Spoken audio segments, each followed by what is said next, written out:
actualizaba sus previsiones. Y hablamos en estos instantes con Álvaro Santos Pereira, director de la Subdivisión de Estudios del País de Departamento de Economía de la OCDE. Álvaro, muy buenas tardes. Hola, buenas tardes, ¿cómo están?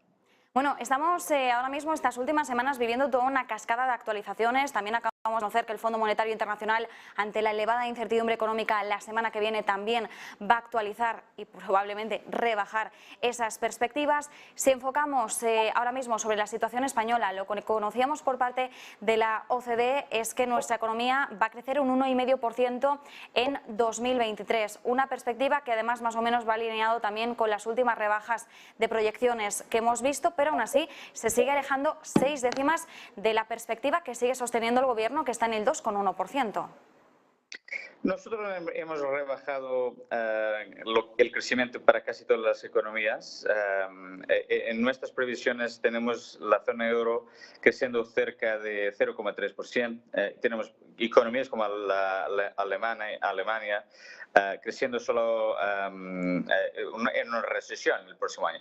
La economía española escapa un poco de esta relativización, pero claro, como es una economía abierta y que hace mucho comercio con el resto de Europa, es natural que también el crecimiento sea más bajo. Nosotros prevemos 1,5% el próximo año.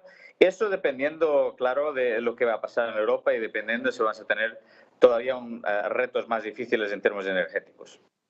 Claro, la situación es esta, que al final ahora mismo nos vamos adentrando cada vez más en un invierno que se avecina muy difícil. Ahora precisamente estábamos repasando la posibilidad de que en Reino Unido se produzca todo un apagón, según está advirtiendo su operador eléctrico. Entonces, claro, si la situación se tensa todavía más, podemos esperar un panorama todavía más sombrío. Es más, el Banco Central Europeo también lo dejaba claro.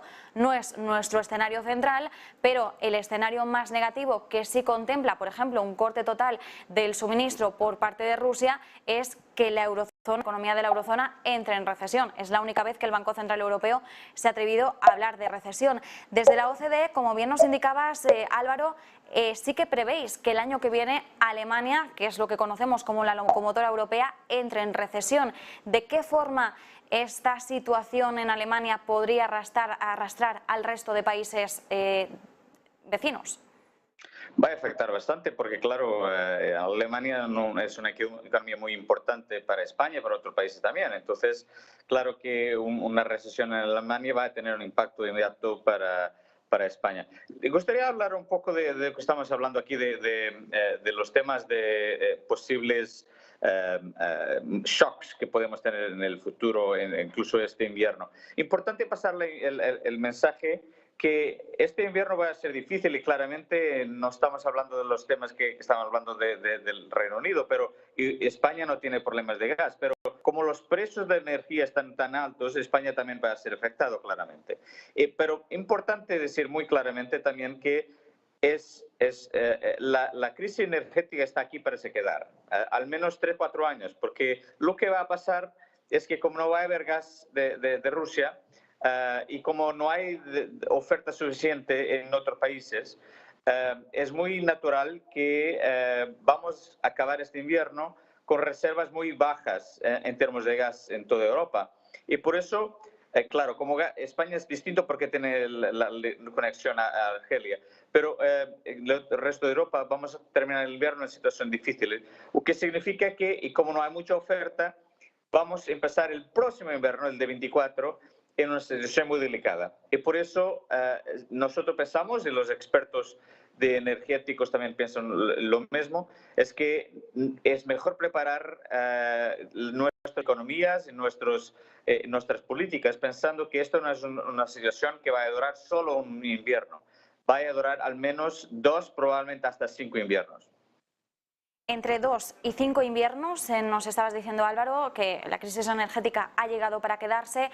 Apuntabas muy acertadamente el hecho de que no es solo este invierno el que debe preocuparnos, es que ya el invierno del año que viene lo vamos a arrancar desde una posición difícil, más difícil todavía, desde una posición débil, y además advertías, ¿no?, de este como uno de los posibles shocks, pero además yo me pregunto cómo preparamos nuestras economías, ya no solo desde la perspectiva del shock de la crisis energética, sino también del shock de la inflación, teniendo en cuenta que ahora mismo los bancos centrales siguen manteniéndose férreos en su objetivo de contener la inflación, cueste lo que cueste, con subidas de tipos de interés.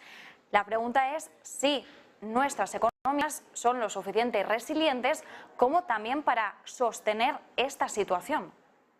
Nosotros tenemos que controlar la inflación, porque la inflación está afectando muchas familias, mucha gente, y lleva pérdidas de poder de compra que no hemos tenido hace mucho tiempo. Por eso, el control de inflación tiene que ser en este momento una prioridad absoluta. Y no solo los bancos centrales, pero también la política fiscal de los países tiene que ser trabajar con los bancos centrales para ayudar a controlar la inflación.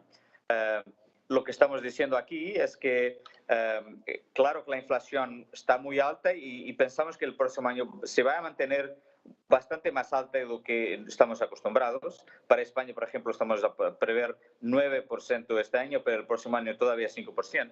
Y por eso lo que tenemos que hacer es exactamente tener políticas para bajar la inflación, pero también entender muy claramente que los paquetes que tenemos de ayuda, como ahora países han anunciado hace poco tiempo, los paquetes de medidas tienen que ser temporarios y focalizados en los más vulnerables, porque vamos a tener que esta crisis energética durante bastantes años y paquetes demasiado generosos van a tener un impacto fiscal muy grande en nuestras economías. Por eso tenemos que tener cuidado con los paquetes de apoyo a las familias y a los sectores más afectados por la crisis energética en los próximos tiempos.